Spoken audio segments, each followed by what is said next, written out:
Hi everyone.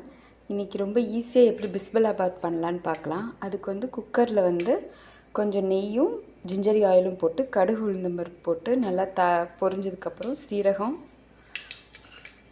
வெந்தயம், கொஞ்சம் சோம்பு, வெங்காயம் போட்டுட்டு நல்லா தொலியோடு இடித்து பூண்டு ஒரு 4-5 போட்டுக்கோங்க. நான் 1 கப் ரைஸுக்கு ஒரு 1/2 கப் துவரம்பருப்பு எடுத்து நல்லா 2 டைம்ஸ் வாஷ் பண்ணி வச்சுருக்கேன். நல்லா சாட்டே பண்ணதுக்கப்புறம் ஒரு 3 டொமேட்டோஸ் ஆட் பண்ணியிருக்கானோன்னு எனி வெஜ்ஜிஸ் ஆஃப் இன்ட்ரெஸ்ட் நம்மளுக்கு பிடிச்ச வெஜிடபிள்ஸை போட்டு சாட்டே பண்ணிட வேண்டியதான். தேவையான அளவு உப்பு போட்டுட்டு சாம்பார் பொடி, மஞ்சள் பொடி ஆட் பண்ணி நல்லா மிக்ஸ் பண்ணிக்கலாம். டோட்டலாக 1.5 கப் ரைஸும் தாலும் சேர்த்து 1.5 கப் எடுத்திருந்தோம்ல, அதுக்கு ஒரு 5 கப்ஸ் தண்ணி ஆட் பண்ணியிருக்கேன். ப்ரெஷர் குக் பண்ணிட வேண்டியதான். விசில் சிம்மில் வச்சு 5 மினிட்ஸ் அதோட ரெடி ஆயிடும்.